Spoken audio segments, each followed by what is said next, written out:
तीसरी कंडीशन और कहां पे कॉन्जुगेशन है, तो देखिए कहीं पर भी अगर ऐसा है जहां पे दो एटम है, एक एक्स और एक वाई, एक्स पे पॉजिटिव चार्ज है और वाई पे लोन पेयर है, जहां कहीं पर भी ऐसी कंडीशन होगी, दो एटम होंगे, एडजेसेंट वाले पर पॉजिटिव चार्ज और लोन पेयर होगा, वहां भी रेजोनेंस होगा। एक्स डबल बॉन्ड वाई, अब इसने लोन पेयर दिया है वाई ने, तो इसके ऊपर पॉजिटिव आ जाएगा, एक्स पे पॉजिटिव था, लोन पेयर लिया तो न्यूट्रल हो जाएगा, तो ये दोनों भी रेजोनेटिंग स्ट्रक्चर होंगे। और इस टाइप का जो रेजोनेंस होता है इसको हम कहते हैं अल्फा इफेक्ट, और जो अल्फा इफेक्ट है one of the most stabilising electronic effect होता है। ठीक है, जैसे इसका एग्जांपल देख लेते हैं, जैसे CH2 पॉजिटिव OCH3, बताइए इस मॉलिक्यूल में रेजोनेंस है या नहीं, तो यस यहां पर रेजोनेंस है। कैसा रेजोनेटिंग स्ट्रक्चर बनेगा, ये इधर मूव करेगा तो ये बन जाएगा CH2, पॉजिटिव चार्ज था, लोन पेयर इलेक्ट्रॉन लिया, न्यूट्रल हो जाएगा, ऑक्सीजन ने इलेक्ट्रॉन दिया है, ऑक्सीजन पे पॉजिटिव चार्ज आएगा, तो ये बन गया। नेक्स्ट कंडीशन देखिए, अगर कहीं पर ऐसा है जब X डबल बॉन्ड Y है, दो एटम है और Y की इलेक्ट्रोनेगेटिविटी X से ज्यादा है, तो यहां पर भी रेजोनेंस होगा।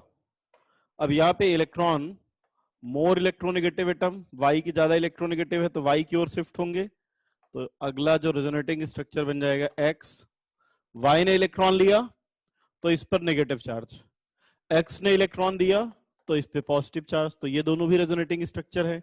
जैसे एग्जांपल ले लेते हैं फॉर्मेल्डिहाइड, अगर मैं आपसे पूछूं कि बताओ फॉर्मेल्डिहाइड में रेजोनेंस है या नहीं, तो यस यहाँ पे रेजोनेंस है। कैसे, ये कार्बन है X, ये है Y, ऑक्सीजन कार्बन से ज्यादा इलेक्ट्रोनेगेटिव है, तो अब इलेक्ट्रॉन शिफ्ट होंगे ऑक्सीजन की ओर, ये O पे आ जाएगा नेगेटिव, कार्बन पे आ जाएगा पॉजिटिव, ये हाइड्रोजन और ये हाइड्रोजन।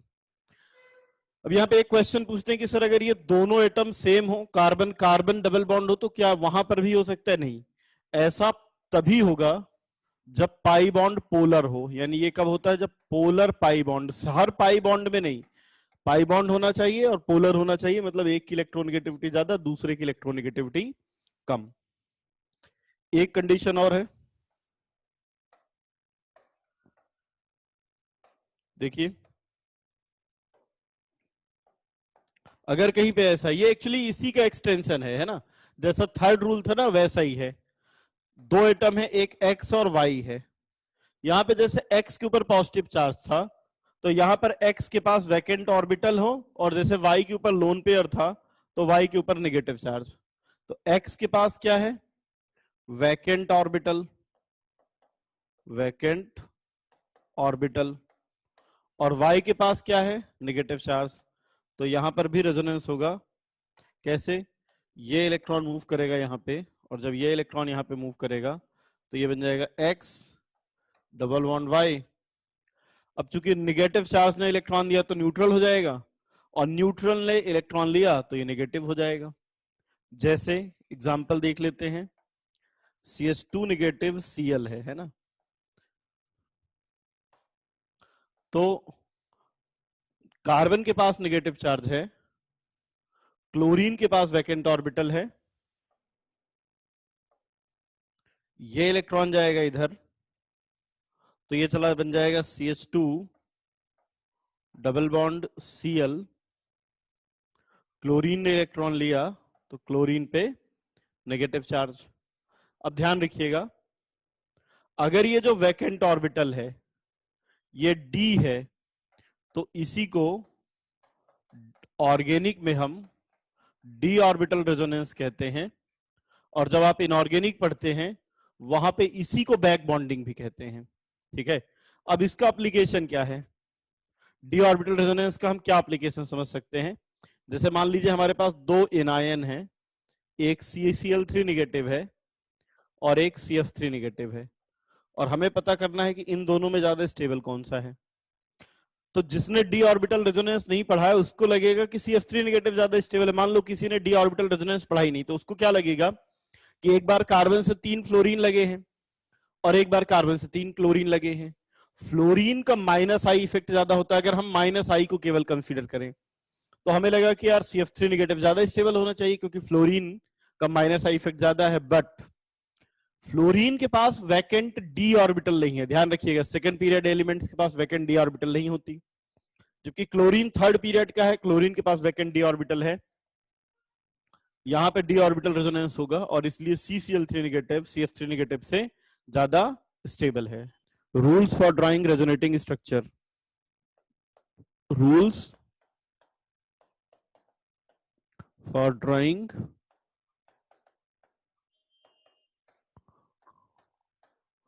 Resonating structure. रूल 1, क्या रूल ध्यान रखने हैं? पहला रूल, कोई भी ऐसा रेजोनेटिंग स्ट्रक्चर नहीं बनाना है जिसमें एटम वैलेंसी के रूल को फॉलो ना करे। मतलब ये हुआ कि जो सेकेंड पीरियड के एलिमेंट है वो कभी भी 4 से ज्यादा बॉन्ड नहीं बनाने चाहिए। तो rule 1, all resonating structure must be valid Lewis structure. Valid Lewis structure का मतलब है कि उनके आउटर मोस्ट शेल में 8 से ज्यादा इलेक्ट्रॉन नहीं होने चाहिए। जैसे देखिए CH2 double bond CH NH3 positive. मान लीजिए आपसे किसी ने पूछा कि बताइए इस मॉलिक्यूल में रेजोनेंस है या नहीं, तो बहुत सारे लोगों को क्या लगता है कि सर देखिए इसमें पाई बॉन्ड है, सिग्मा बॉन्ड है, पॉजिटिव चार्ज है, और अगर पाई सिग्मा पॉजिटिव चार्ज है तो इसमें कॉन्जुगेशन है, और अगर इसमें कॉन्जुगेशन है तो रेजोनेंस होना चाहिए। बट अगर आप इसमें रेजोनेंस कराएंगे तो जो अगला स्ट्रक्चर बनेगा वो इस तरह से बनेगा, ये इधर गया CH2 positive CH double bond NH3, ये बनेगा।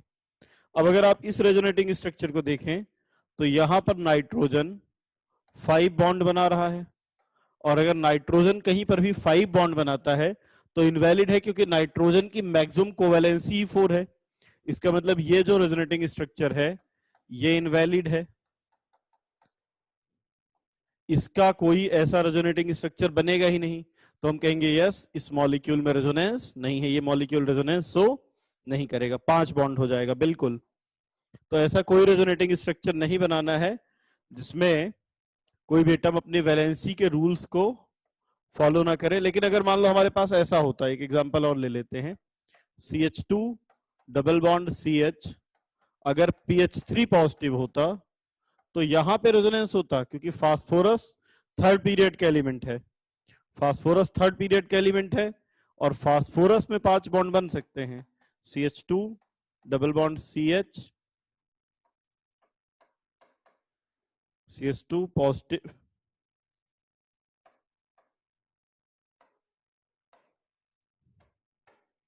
CH2 positive CH double bond PH3। तो ये वाला जो स्ट्रक्चर है ये वैलिड है क्योंकि फास्फोरस 5 बॉन्ड बना सकता है।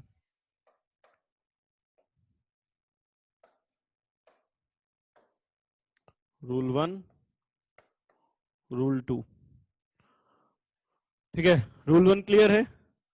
रूल 2 देखिए, कभी भी कोई ऐसा रेजोनेटिंग स्ट्रक्चर नहीं बनाना है जिसमें एटम्स की पोजीशन चेंज हो जाए, है ना।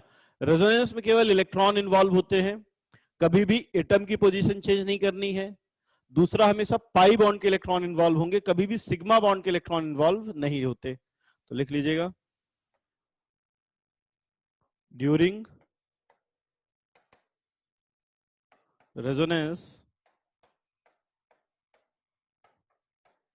Position of atoms and sigma bond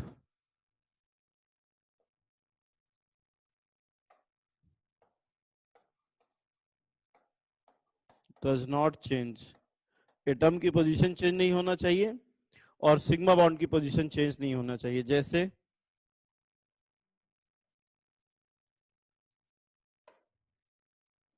CH2 positive CH double bond CH2, है ना। या एक काम करते हैं, थोड़ा सा चेंज कर लेते हैं।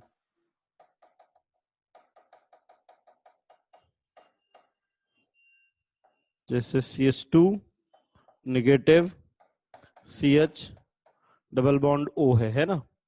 अब इसमें अगर हम रेजोनेंस कराएं तो ये इलेक्ट्रॉन यहां जाएगा और ये यहां जाएगा, तो जो अगला रेजोनेटिंग स्ट्रक्चर बना वो इस तरह से बन जाएगा, CH2 डबल बॉन्ड CH और O निगेटिव। तो ये तो रेजोनेटिंग स्ट्रक्चर है, लेकिन अगर हम एक ऐसा बना दें जैसे CH2 H CH double bond O, और अब यहां से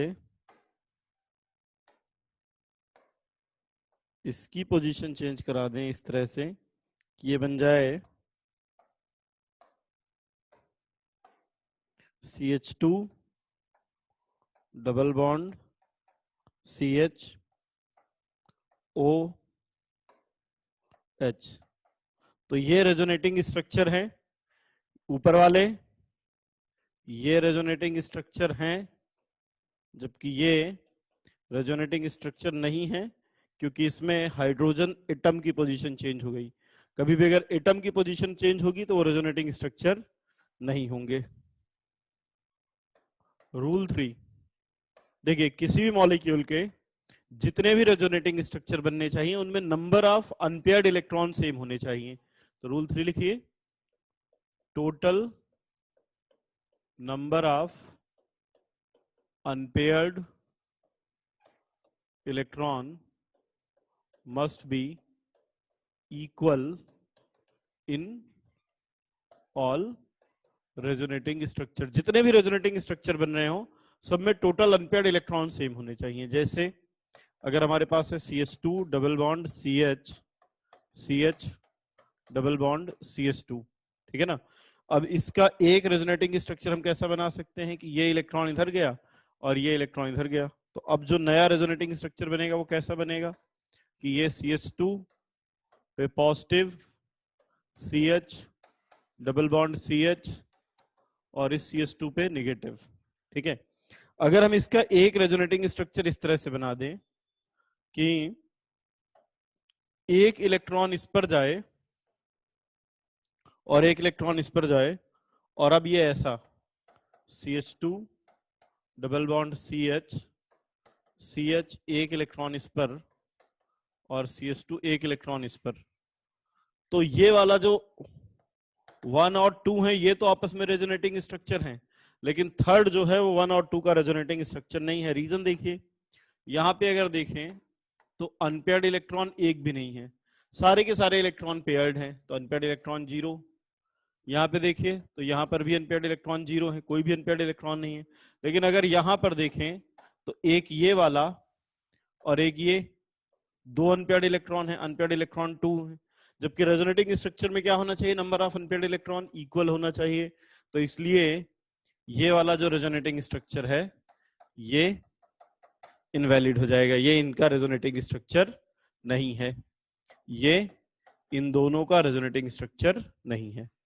रेजोनेटिंग स्ट्रक्चर को हम ध्यान रखिएगा डबल हेडेड एरो से बनाते हैं। रूल 4 देखिए, ठीक है। एक और रूल है, कोई भी ऐसा रेजोनेटिंग स्ट्रक्चर नहीं बनाना है जिसमें तीन चीजें एक साथ हो जाएं। मोर इलेक्ट्रोनेगेटिव एटम पर पॉजिटिव चार्ज हो जाए और उसका ऑक्टेट इनकम्प्लीट हो। अब ध्यान से सुनना, ऐसा नहीं होता कि कभी किसी एटम का ऑक्टेट इनकम्प्लीट नहीं हो सकता है, लेकिन उसके ऊपर पॉजिटिव चार्ज नहीं आना चाहिए या फिर उसका इलेक्ट्रोनेगेटिविटी ज्यादा नहीं होनी चाहिए, ठीक है। ये तीन चीजें एक साथ नहीं होनी चाहिए, मोर इलेक्ट्रोनेगेटिव भी नहीं हो, मोर इलेक्ट्रोनेगेटिव पे पॉजिटिव चार्ज और ऑक्टेट इनकम्प्लीट। अगर ऐसा कोई आपने रेजोनेटिंग स्ट्रक्चर बना दिया तो वो इनवैलिड होगा। लिखिए, मोर electronegative atom with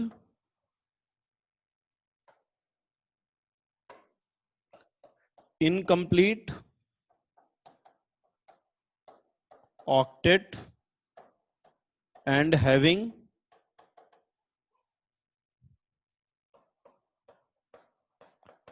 positive charge is not valid। ठीक है, जैसे देखो एग्जांपल से समझ में आएगा, जैसे CH2 पॉजिटिव CHO है।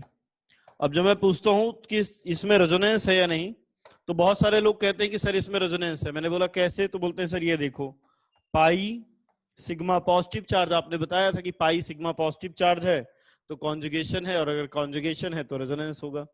तो अगर इसमें रेजोनेंस है तो इसका कोई ना कोई रेजोनेटिंग स्ट्रक्चर भी बनना चाहिए। हमने कहा बनाओ रेजोनेटिंग स्ट्रक्चर, तो लोगों ने कहा सर देखो ये इधर घुमा दिया तो कैसा बन गया, CH2 double bond CO, O पे पॉजिटिव, यहाँ पे ऑक्सीजन है, ऑक्सीजन पे 2 लोन पेयर है।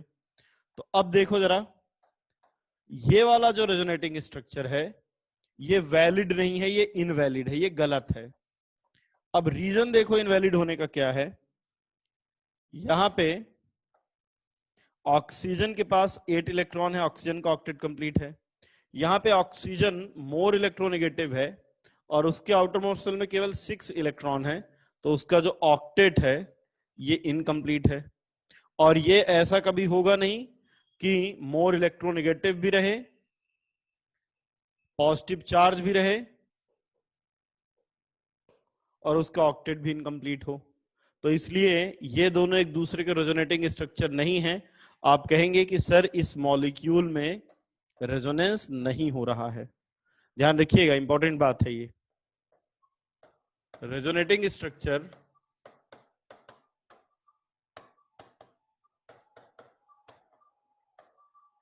with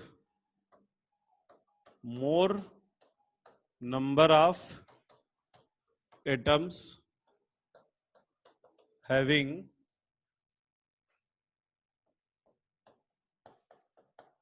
complete octet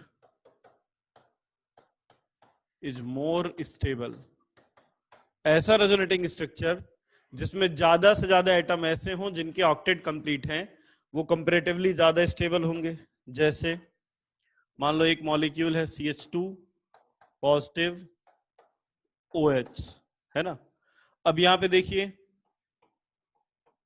इसका जो रेजोनेटिंग स्ट्रक्चर बनेगा वो कैसा बनेगा, ये इधर गया तो ये बन जाएगा CH2 double bond OH, oxygen पे पॉजिटिव और ये लोन पेयर। अब देखिए अगर यहां पे कार्बन में देखें तो कार्बन कितने बॉन्ड बना रहा है, 2 हाइड्रोजन के साथ, 1 ऑक्सीजन के साथ, एक बॉन्ड में 2 इलेक्ट्रॉन, तो कार्बन के आउटर मोस्ट शेल में 6 इलेक्ट्रॉन है। ऑक्सीजन में अगर देखें तो 2 बॉन्ड बना रहा है, 4 इलेक्ट्रॉन और 2 लोन पेयर, तो इसके पास है 8 इलेक्ट्रॉन, 6 और 8 इलेक्ट्रॉन। यहां पे देखिए कार्बन 2 बॉन्ड बना रहा है और 2 हाइड्रोजन के साथ है, 2 ऑक्सीजन के साथ, तो कार्बन के 8 इलेक्ट्रॉन, और ऑक्सीजन देखें तो 2, 4, 6 और एक लोन पेयर, तो इसमें 8 इलेक्ट्रॉन। अब बताइए 1 और 2 में कौन सा ऐसा है जिसमें ज्यादा ऐसे एटम है जिनके ऑक्टेट कंप्लीट है। 1 और 2 में कौन सा ऐसा है जिसमें ज्यादा एटम ऐसे हैं जिसके ऑक्टेट कंप्लीट है, 2 वाले में, राइट।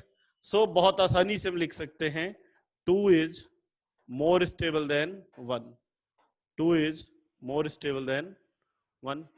जिसमें ज्यादा ऐसे एटम होंगे जिनके ऑक्टेट कंप्लीट होंगे उनके स्टेबिलिटी ज्यादा होगी। जैसे यहां पे एक ही एटम ऐसा था जिसके ऑक्टेट कंप्लीट है, यहां पे 2 ऐसे एटम हैं जिनके ऑक्टेट कंप्लीट हैं, ठीक है। तो जिसमें ज्यादा एटम के ऑक्टेट कंप्लीट होंगे वो रेजोनेटिंग स्ट्रक्चर ज्यादा स्टेबल होगा, इसलिए 2 की स्टेबिलिटी 1 से ज्यादा है।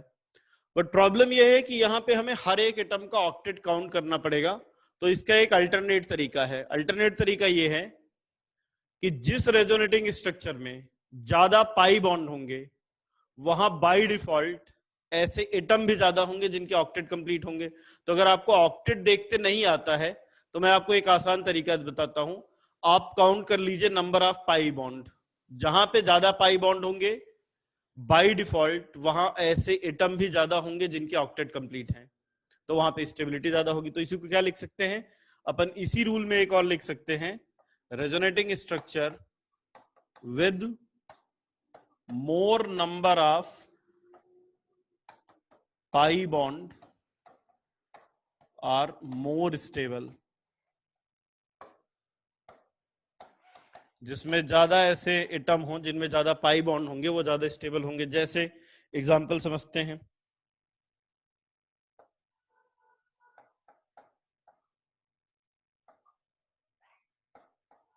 ये मॉलिक्यूल है, यहां पे रेजोनेंस है, और जो रेजोनेटिंग स्ट्रक्चर बनेगा वो ऐसा बनेगा। अब बताइए 1 और 2 में ज्यादा स्टेबल कौन सा है? 1 और 2 में ज्यादा स्टेबल कौन सा है? 2 है, क्योंकि 2 में ज्यादा पाई बॉन्ड है। और एक एग्जांपल ले लेते हैं, चलिए। जैसे N डबल बॉन्ड O है, नाइट्रोजन पे पॉजिटिव चार्ज, ऑक्सीजन पे लोन पेयर। तो यहां पर भी अल्फा इफेक्ट लग जाएगा, रेजोनेंस ये इधर गया, तो जो नया रेजोनेटिंग स्ट्रक्चर बनेगा वो ऐसा, और यहां पे पॉजिटिव चार्ज। अब बताइए अगर ये 1 है और ये 2 है, तो कौन सा ज्यादा स्टेबल है, फर्स्ट वाला या सेकंड वाला? थर्ड में सेकंड वाला। रीजन क्या है सेकंड वाले के ज्यादा स्टेबल होने का? कि वहां पर पाई बॉन्ड ज्यादा है। सेकंड के फर्स्ट बिल्कुल 2 पाई बॉन्ड है, यहाँ पे 2 पाई बॉन्ड है, यहाँ एक ही पाई बॉन्ड था। सो 2 is more stable then 1। Note कर लीजिए रूल 1। फिर चलते हैं रूल 2 में।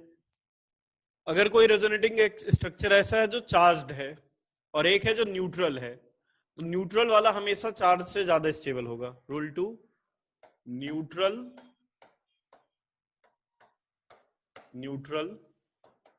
resonating structure is always more stable than charged। अगर एक न्यूट्रल है और एक चार्ज्ड है तो न्यूट्रल वाला ज्यादा स्टेबल होगा। जैसे CH2 double bond CH double bond O है ना, ये है, और इसका एक रेजोनेटिंग स्ट्रक्चर बना, ये इधर गेट गया तो रेजोनेटिंग स्ट्रक्चर बना CH2 positive CH double bond C O negative. तो अब देखिए ये दोनों रेजोनेटिंग स्ट्रक्चर हैं, ठीक है ना, ये न्यूट्रल है, ये चार्ज्ड है। तो बताइए 1 और 2 में ज्यादा स्टेबल कौन सा होगा, फर्स्ट वाला या सेकंड वाला? फर्स्ट और सेकंड ज्यादा स्टेबल कौन सा है? फर्स्ट वाला, क्योंकि फर्स्ट वाला न्यूट्रल है। जैसे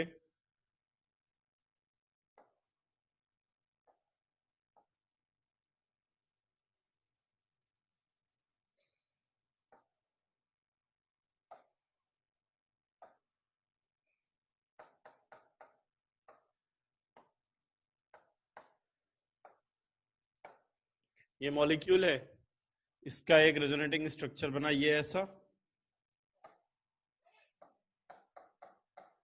ये नाइट्रोजन पे पॉजिटिव चार्ज, इस पर नेगेटिव है। अब ये वाला न्यूट्रल है, ये चार्ज्ड है। तो बताइए 1 और 2 में ज्यादा स्टेबल कौन सा है, फर्स्ट या सेकंड? न्यूट्रल और चार्ज में ज्यादा स्टेबल कौन सा है? Neutral. So 1 is more stable then 2। Note कर लीजिए। नहीं, जब एक न्यूट्रल होगा एक चार्ज होगा तब 2 रूल अप्लाई करेंगे। एक न्यूट्रल एक चार्ज, तो न्यूट्रल वाला ज्यादा स्टेबल होगा।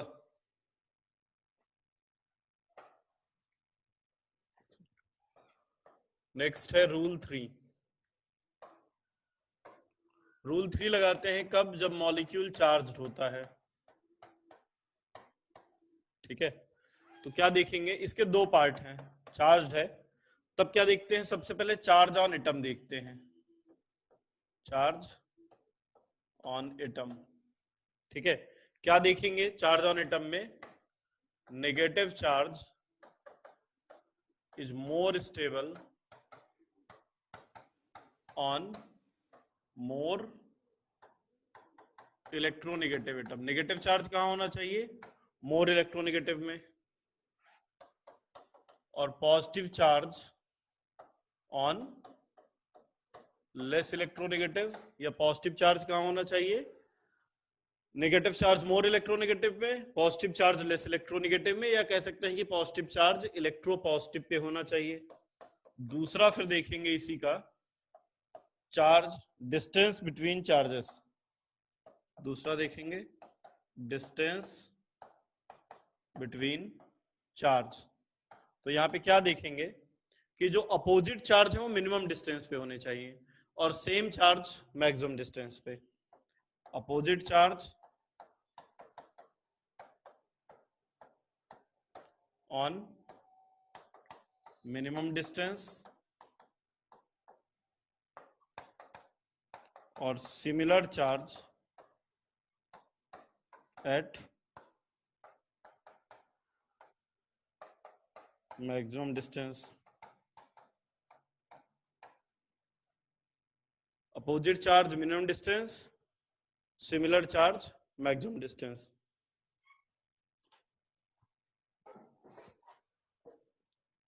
लिख लीजिए, फिर रूल 3 के एग्जांपल देखते हैं। ठीक है, चलिए आगे चलते हैं, इसके एग्जांपल नोट करते हैं। जैसे CH2 negative CH double bond O, इस मॉलिक्यूल में रेजोनेंस है, और रेजोनेंस है तो इसका जो अगला रेजोनेटिंग स्ट्रक्चर बनेगा CH2 double bond CHO negative. अब बताइए आप 1 और 2 में ज्यादा स्टेबल कौन सा है? Number of pi bond equal है तो चार्ज ऑन एटम देख लीजिए। बताइए फर्स्ट और सेकंड में ज्यादा स्टेबल सेकंड, क्योंकि यहाँ पे नेगेटिव चार्ज मोर इलेक्ट्रोनेगेटिव से है, सो 2 is more stable then first.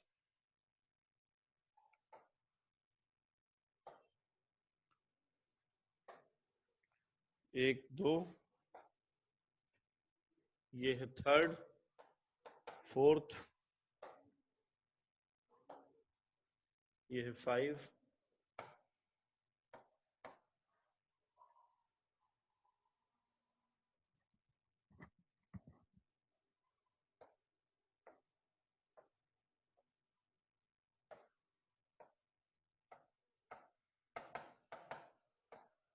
देखिए इस मॉलिक्यूल में रेजोनेंस है।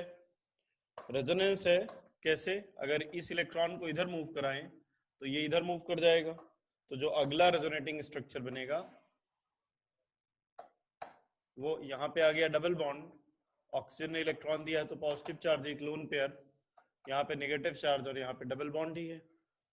अब इसमें एक पॉसिबिलिटी और है, ये इधर चला जाए और ये इधर चला जाए, तो जो अगला रेजोनेटिंग स्ट्रक्चर बना वो कैसा बना? ये लोन पेयर, पॉजिटिव चार्ज, ये, और यहाँ पे नेगेटिव। अब आपको बताना है 1 2 3 में सबसे ज्यादा स्टेबल कौन सा है? 1 2 3 में सबसे ज्यादा स्टेबल कौन सा है? 1 2 3 में सबसे ज्यादा स्टेबल 1। देखो पाई बॉन्ड तीनों में इक्वल है, पाई बॉन्ड तीनों में दो दो हैं। अब ये न्यूट्रल है, 2 और 3 चार्ज हैं, तो ये तो क्लियर है कि न्यूट्रल ज्यादा स्टेबल होगा।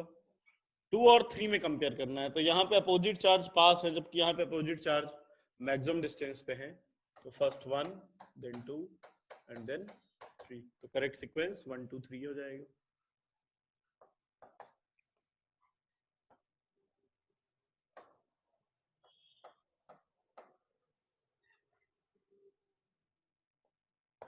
जैसे एक एग्जांपल और लेते हैं, CH2 double bond CH C double bond O O CH3। अब देखिए यहाँ पे दो टाइप के रेजोनेंस है, एक तो ये इधर गया और ये इधर गया, तो अब अगला जो रेजोनेटिंग स्ट्रक्चर बना वो बना CH2 double bond CH C O negative double bond O CH3 ये ऐसा। अब यहाँ पे एक पॉसिबिलिटी और है, देखिए एक पॉसिबिलिटी ये है कि हो सकता है कि ये वाला जो इलेक्ट्रॉन था वो यहाँ पे जाता, ठीक है, और अगर ये इलेक्ट्रॉन यहाँ पे जाता तो फिर ये वाला यहाँ मूव कर जाता।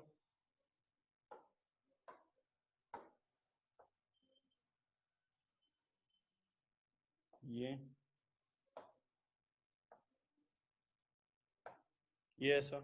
तो अब जो रेजोनेटिंग स्ट्रक्चर बनता वो कैसा बनता, यहाँ पे बना देता हूँ, CH2 positive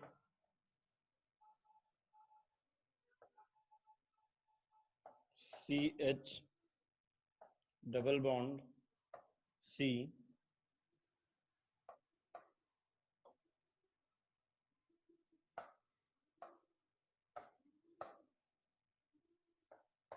CH2 CH double bond C O negative O CH3, इसके पास दो लाइन पर रहे आते, इस कार्बन ने इलेक्ट्रॉन दिया है तो पॉजिटिव, ठीक है। तो तीन रेजोनेटिंग स्ट्रक्चर बन गए है ना। अब ये वाला है 1, ये 2 और ये 3। अब आपको पहले तो ये बताना है कि 1, 2, 3 में सबसे ज्यादा स्टेबल कौन सा है। 1 बिल्कुल, क्योंकि 1 न्यूट्रल है, 1 न्यूट्रल है तो सबसे ज्यादा स्टेबल 1 होगा। अब 2 में देखिए यहाँ पे ऑक्सीजन पे पॉजिटिव चार्ज है, 3 में कार्बन पे पॉजिटिव चार्ज है, तो कौन ज्यादा स्टेबल होगा, 2 या 3? 2 या 3? 2 में ऑक्सीजन पॉजिटिव चार्ज है, 3 में कार्बन पर 2, क्योंकि पहले हम देखेंगे नंबर ऑफ पाई बॉन्ड। 2 में 2 पाई बॉन्ड है जबकि यहाँ पे 1 पाई बॉन्ड है, इसलिए correct sequence 1, 2, 3। Clear? Double bond shift तो नहीं हुआ, डबल बॉन्ड शिफ्ट हुआ तो है, आप कैसे शिफ्ट होगा, पाई बॉन्ड शिफ्ट हो तो गया ऑक्सीजन का, कार्बन ऑक्सीजन का, कहाँ शिफ्ट कराना चाहते हो?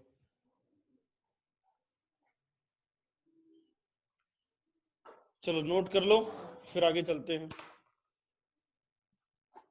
सबसे पहले पाई बॉन्ड देखेंगे, बिल्कुल, उसके बाद बाकी सारी चीजें बाद में, पहले पाई बॉन्ड।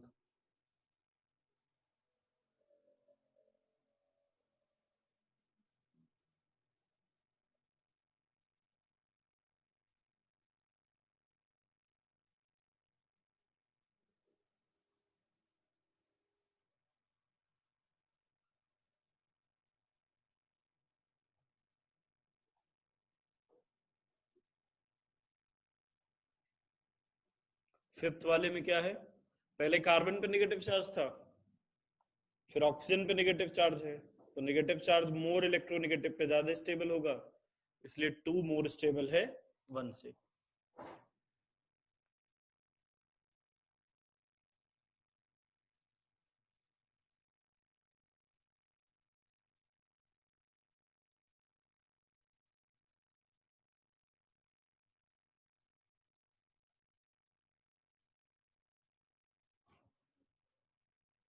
चलिए ठीक है, चलें आगे।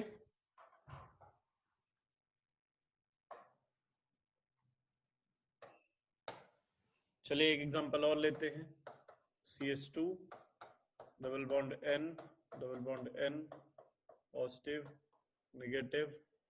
अब ये वाला इधर गया, ये इधर गया, तो अगला resonating structure CH2 negative N triple bond N nitrogen पे पॉजिटिव, फिर ये वाला इलेक्ट्रॉन इधर चला गया तो CH2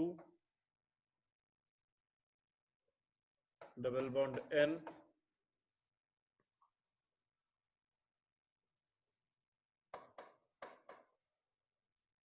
2N double bond N negative, और ये इलेक्ट्रॉन गया इधर तो इस पर आ गया पॉजिटिव, और एक CH2,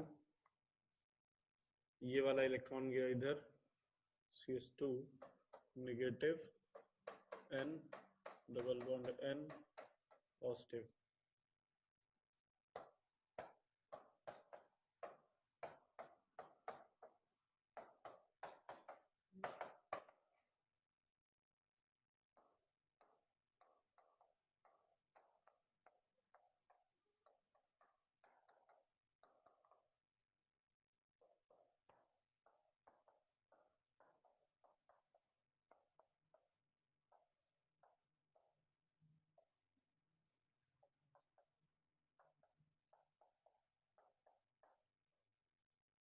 चलिए,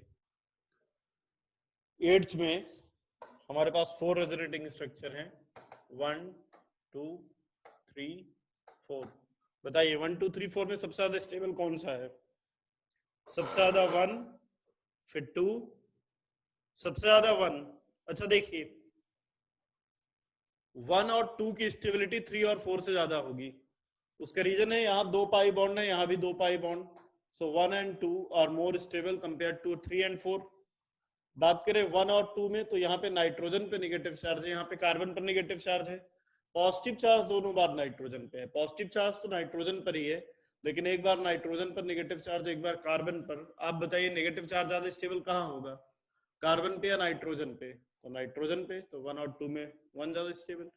यहाँ पे देखिए, यहाँ पे नाइट्रोजन पे नेगेटिव चार्ज है, यहाँ पे कार्बन पे नेगेटिव चार्ज, यहाँ पे कार्बन पे पॉजिटिव चार्ज, यहाँ पे नाइट्रोजन पे negative charge is more stable on more electronegative, और इसलिए करेक्ट सीक्वेंस है 1 2 3 4।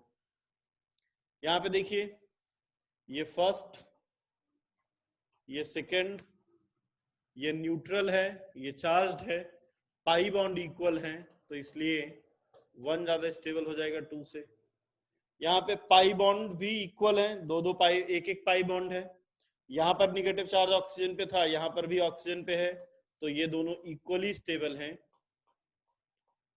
दोनों का हाइब्रिड में कंट्रीब्यूशन भी इक्वल होगा। जब दोनों रेजोनेटिंग स्ट्रक्चर इक्वली स्टेबल हैं, तो इसको कहते हैं इक्विवेलेंट रेजोनेटिंग स्ट्रक्चर। क्या कहते हैं? Equivalent resonating structure. जब आइडेंटिकल हैं तो आइडेंटिकल रेजोनेटिंग स्ट्रक्चर, या उसी को कहते हैं इक्विवेलेंट रेजोनेटिंग स्ट्रक्चर। तो देखिए, अब तक हमने 4 चीजें पढ़ ली। हमने पढ़ा पहले रेजोनेंस क्या है, फिर हमने पढ़ा रेजोनेंस कहाँ है, फिर हमने देखा कि रेजोनेटिंग स्ट्रक्चर में कौन सा सही बनेगा, कौन सा गलत बनेगा। फिर हमने देखा कि रेजोनेटिंग स्ट्रक्चर की स्टेबिलिटी की, कौन से रेजोनेटिंग स्ट्रक्चर ज्यादा स्टेबल होंगे, कौन से रेजोनेटिंग स्ट्रक्चर कम स्टेबल होंगे।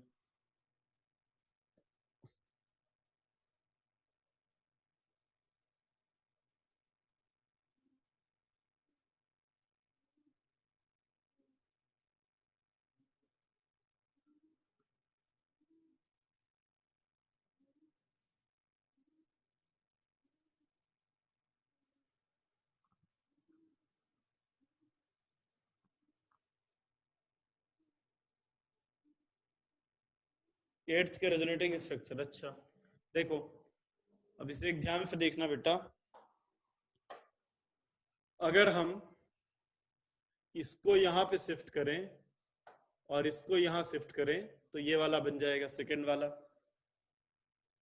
ठीक, अब आगे देखो, अगर सेकंड वाले से पॉजिटिव चार्ज को यहां शिफ्ट कर दें तो फोर्थ वाला बन जाएगा, और अगर फर्स्ट वाले से इसको यहां शिफ्ट कर दें तो थर्ड वाला बन जाएगा। 1 से 2 बनेगा, 1 से 3 बनेगा, 2 से 4 बनेगा। ठीक है, और किसी को कोई डाउट?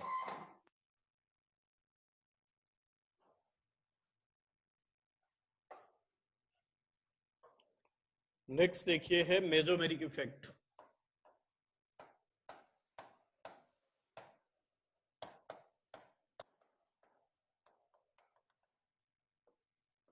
देखो, मेसोमेरिक इफेक्ट रेजोनेंस का ही एक टाइप है।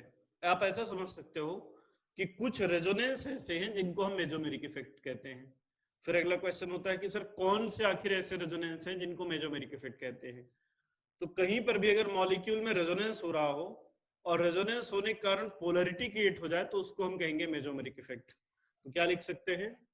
If polarity is created, if polarity is created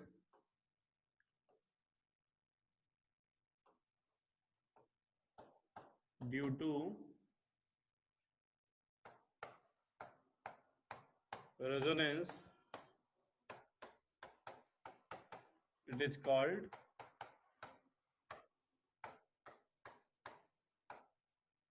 mesomeric effect। अगर रेजोनेंस के कारण पोलरिटी क्रिएट हो जाए तो उसको मेसोमेरिक इफेक्ट कहते हैं। अगर इलेक्ट्रोनेगेटिविटी में डिफरेंस के कारण पोलरिटी क्रिएट होती है तो इसको इंडक्टिव कहते हैं, और जब रेजोनेंस के कारण पोलरिटी क्रिएट होती है तो उसको मेसोमेरिक इफेक्ट कहते हैं। इसका मतलब कि रेजोनेंस और मेसोमेरिक में अगर हम कंपेयर करें तो कुछ ऐसे रेजोनेंस है जिनको हम मेसोमेरिक इफेक्ट कहते हैं। कौन से ऐसे रेजोनेंस है जिनको मेसोमेरिक इफेक्ट कहेंगे? जिस रेजोनेंस के कारण पोलरिटी क्रिएट हो जाए।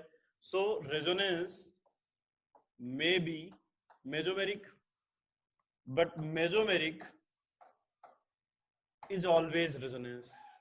कौन से रेजोनेंस मेसोमेरिक है? ऐसे रेजोनेंस जिनके कारण पोलरिटी क्रिएट हो जाए, उनको हम मेसोमेरिक इफेक्ट कहेंगे। अगर रेजोनेंस हुआ और पोलरिटी क्रिएट नहीं हुई तो फिर उस रेजोनेंस को मेसोमेरिक इफेक्ट नहीं कहेंगे। पहला पॉइंट तो ये ध्यान रखना है।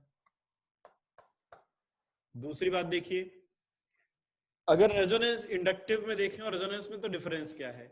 इंडक्टिव में भी पोलरिटी क्रिएट होती है लेकिन वहां पे इलेक्ट्रॉनों की शिफ्टिंग पार्शियल है, जबकि रेजोनेंस में हमने देखा इलेक्ट्रॉनों की कंप्लीट शिफ्टिंग होती है। तो जब पार्शियल शिफ्टिंग होगी तो चेंज कम आएगा, और जब कंप्लीट शिफ्टिंग होगा तो मॉलिक्यूलर प्रॉपर्टी में ज्यादा चेंज आएगा। इसलिए रेजोनेंस जो है या मेसोमेरिक इफेक्ट जो है वो इंडक्टिव से स्ट्रॉन्गर है। तो नेक्स्ट पॉइंट लिखिएगा,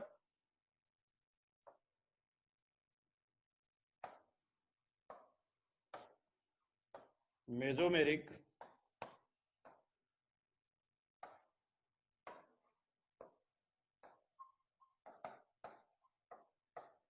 effect is stronger than inductive।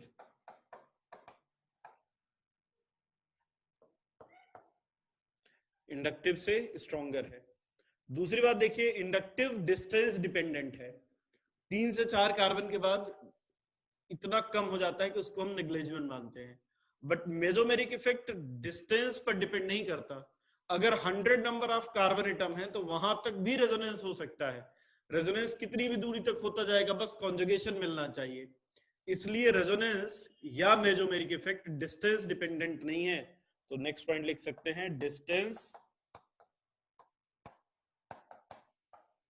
Independent effect. इसका डिस्टेंस से कोई मतलब नहीं है। अब देखो, जैसे इंडक्टिव इफेक्ट 2 टाइप का था, एक इलेक्ट्रॉन डोनेटिंग जिसको प्लस आई कहते हैं और एक इलेक्ट्रॉन विड्रॉइंग जिसको माइनस आई कहते हैं। वैसे ही रेजोनेंस या मेसोमेरिक इफेक्ट भी 2 टाइप का है, एक इलेक्ट्रॉन डोनेटिंग जिसको प्लस एम कहते हैं और विड्रॉइंग जिसको हम माइनस एम कहते हैं। अब जैसे इंडक्टिव इफेक्ट कैसा था कि अगर कोई ग्रुप इलेक्ट्रॉन डोनेट करता है तो हमेशा ही डोनेट करेगा, हम कहेंगे परमानेंट है प्लस आई। अगर कोई विड्रॉ करता है तो हमेशा विड्रॉ कहेंगे, हम कहेंगे परमानेंट इफेक्ट है। मेसोमेरिक में भी अगर कोई ग्रुप इलेक्ट्रॉन डोनेट करता है तो हमेशा डोनेट करेगा, इसलिए मेसोमेरिक इफेक्ट भी परमानेंट इफेक्ट है। नेक्स्ट पॉइंट लिख लीजिएगा, इट इज परमानेंट इफेक्ट।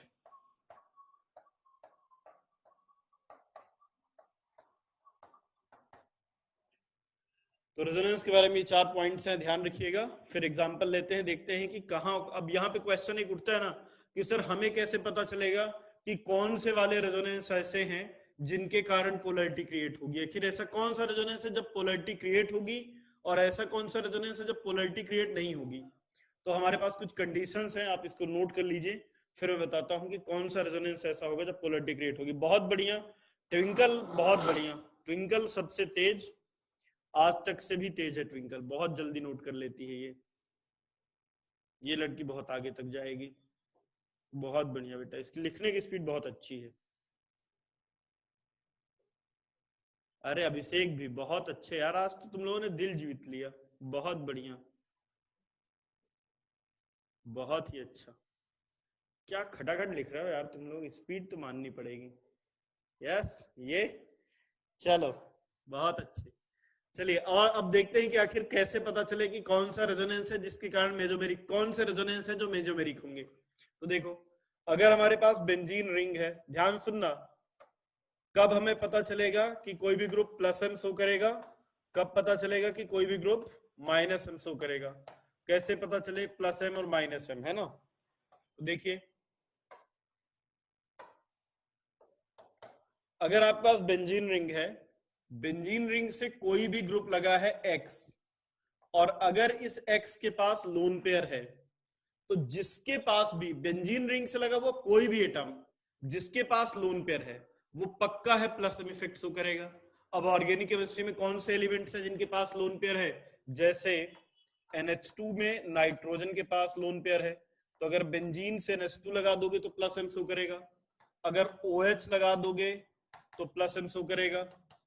अगर OCH3 लगा दोगे तो प्लस एम शो करेगा। OCOCH3 लगा दोगे तो प्लस एम शो करेगा। या कोई भी हेलोजन लगा दो, प्लस एम शो करेगा, क्योंकि हेलोजन के पास भी लोन पेयर है। मतलब कोई भी ऐसा एटम जिसके पास लोन पेयर प्रेजेंट है, अगर हम उसको बेंजीन रिंग से लगा दें तो वो प्लस एम इफेक्ट शो करेगा।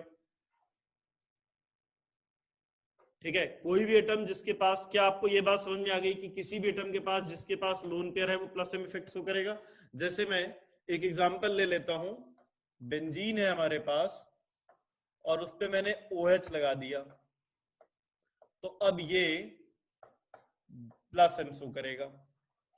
अब दूसरी बात होती है माइनस एम इफेक्ट की, कि सर माइनस एम इफेक्ट कैसे, कब शो करेगा, कौन शो करेगा, कैसे पता चले? तो कहीं पर भी अगर बेंजीन रिंग है और बेंजीन रिंग से आपने ऐसा एटम लगा दिया X डबल बॉन्ड Y, और ध्यान क्या रखना है कि जो Y है इसकी इलेक्ट्रोनेगेटिविटी X से ज्यादा होना चाहिए। जहां कहीं पर भी ऐसा सिस्टम लगेगा कि X डबल बॉन्ड Y लगे और Y की इलेक्ट्रोनेगेटिविटी X से ज्यादा हो जाए, ऐसा हर ग्रुप माइनस में फिक्स हो करेगा। जैसे कौन सा? जैसे देखो NO2,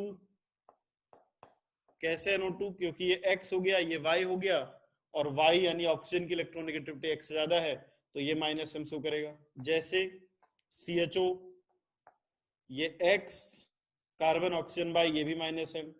जैसे C ट्रिपल बॉन्ड N, ये भी माइनस M। कोई भी ऐसा एटम जिसमें पोलर पाई बॉन्ड हो, जैसे COOH, ठीक है, इन सभी में क्या कॉमन दिख रहा है आपको? इन सभी में कॉमन ये है कि सब में पोलर पाई बॉन्ड है, सब में पोलर पाई बॉन्ड है, तो ये माइनस एम इफेक्ट। अब देखिए, जैसे प्लस आई इफेक्ट कैसा था? इलेक्ट्रॉन डोनेटिंग था या विड्रॉइंग था? प्लस एम इफेक्ट कैसा है? प्लस आई कैसा है? डोनेटिंग या विड्रॉइंग? प्लस आई कैसा है? जल्दी से लिख के बता दो सभी लोग। प्लस आई कैसा है? डोनेटिंग। वैसे ही प्लस एम भी डोनेटिंग। जैसे माइनस आई विड्रॉइंग है, वैसे ही माइनस एम भी विड्रॉइंग होगा। अब समझते हैं जरा इसको। जैसे ऑक्सीजन के पास lone pair, lone pair, single bond, double bond. देखो केवल इतने पर फोकस करो, lone pair, single bond, double bond. Conjugation है, और जहां कॉन्जुगेशन है वहां रेजोनेंस होगा, ये इलेक्ट्रॉन इधर आएगा, तो ये वाला इलेक्ट्रॉन चला गया यहां पे। तो अगला रेजोनेटिंग स्ट्रक्चर कैसा बनेगा? ये देखिए, ये OH,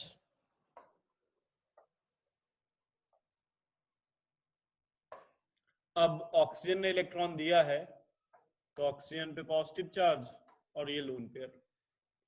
यहाँ पे इलेक्ट्रॉन इस पर आ गया तो इस पर नेगेटिव चार्ज, और ये ऐसा। अब बताइए जरा, इस OH ने रिंग को इलेक्ट्रॉन दिया है, तो प्लस एम इफेक्ट जो है वो इलेक्ट्रॉन डोनेटिंग ग्रुप है या इलेक्ट्रॉन विड्रॉइंग है? कैसा है आप बताइए जरा, इलेक्ट्रॉन डोनेटिंग ग्रुप है या विड्रॉइंग ग्रुप है? डोनेटिंग है। अब अगर ये इलेक्ट्रॉन डोनेटिंग है, तो रिंग में इलेक्ट्रॉन डेंसिटी बढ़ाएगा या घटाएगा? रिंग में इलेक्ट्रॉन डेंसिटी बढ़ाएगा या घटाएगा? तो लिख सकते हैं इलेक्ट्रॉन डेंसिटी इंक्रीज करेगा। अब देखिए, अगर इलेक्ट्रॉन डेंसिटी इंक्रीज किया है, आगे फर्दर भी इसमें रेजोनेंस हो सकता है। ठीक है, फर्दर रेजोनेंस हो सकता है कैसे? अगर अब ये वाला इलेक्ट्रॉन यहां आएगा, तो ये वाला इलेक्ट्रॉन यहां चला जाएगा, तो अब जो नेगेटिव चार्ज था वो अगली बार यहां पहुंचेगा। फिर एक बार रेजोनेंस हो सकता है, ये वाला इधर जाएगा तो ये नेगेटिव चार्ज यहाँ पे आएगा, तो फाइनली नेगेटिव चार्ज यहाँ पे आ गया। अब आप बताइए नेगेटिव चार्ज किस किस पोजीशन पर पहुंच रहा है, जरा एक बार लिख के बताइए नेगेटिव चार्ज किस किस पोजीशन पे पहुंच रहा है। सभी पोजीशन पर या कुछ पर्टिकुलर पोजीशन पर? पर्टिकुलर किस पे? आर्थो मेटा पैरा तीनों पे या सिर्फ ortho para? Tanisha ortho Meta para पे या सिर्फ आर्थो पैरा पे? सिर्फ आर्थो पैरा पे, इसीलिए प्लस एम जो है वो आर्थो पैरा डायरेक्टिंग है, ठीक है। और जब रिंग पे इलेक्ट्रॉन डेंसिटी बढ़ेगी तो जो इलेक्ट्रोफाइल पॉजिटिव चार्ज वाला इलेक्ट्रोफाइल आना है रिंग पे, वो किन पोजीशन पे आएगा? जहां पे नेगेटिव चार्ज है या जहां पे न्यूट्रल है? नेगेटिव चार्ज वाले पे या न्यूट्रल पे? नेगेटिव चार्ज वाले पे, राइट। यानी आर्थो पैरा डायरेक्टिंग होगा। रिंग में इलेक्ट्रॉन डेंसिटी बढ़ाया है मतलब रिंग की एक्टिविटी को बढ़ाया है, इसलिए ऐसा ग्रुप एक्टिवेटिंग होगा। रिंग पे इलेक्ट्रॉन डेंसिटी बढ़ा रहा है इसलिए एक्टिवेटिंग है, रिंग पे इलेक्ट्रॉन डेंसिटी बढ़ा रहा है इसलिए ये एक्टिवेटिंग है, ठीक है। नेगेटिव वाले पे बिल्कुल सही। यहां पे देखिए, अब जैसे एक एग्जांपल लेते हैं, जैसे ये ऐसा है CH डबल बॉन्ड O। अब देखिए जरा, इस बार अगर हम केवल इतने की बात करें तो ये pi sigma pi, pi sigma, ये pi bond sigma bond pi bond, electron की shifting towards more electronegative atom, ये इधर गया। तो जो नया रेजोनेटिंग स्ट्रक्चर बना देखिए कैसा बना, ये CH O नेगेटिव, यहां पे डबल बॉन्ड, यहां पॉजिटिव चार्ज, ये ऐसा। अब अगली बार जब रेजोनेंस होगा तो ये इलेक्ट्रॉन यहां पे जाएगा, पॉजिटिव चार्ज यहां पे आ जाएगा। अगली बार ये इलेक्ट्रॉन जब यहां पे जाएगा तो पॉजिटिव चार्ज यहां पे आ जाएगा। तो देखिए अगर हम बात करें माइनस एम इफेक्ट की,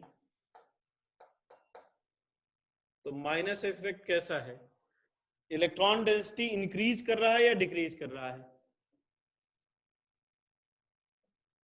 डिक्रीज कर रहा है, तो लिख सकते हैं हम इलेक्ट्रॉन डेंसिटी डिक्रीजेस। अब देखिए अगर आर्थो और पैरा पोजीशन पर अब देखें तो आर्थो और पैरा पोजीशन पे पॉजिटिव चार्ज आ गया है, इलेक्ट्रोफाइल जिसके ऊपर खुद पॉजिटिव चार्ज है वो कहां, क्या वो आर्थो पैरा पे आना चाहेगा?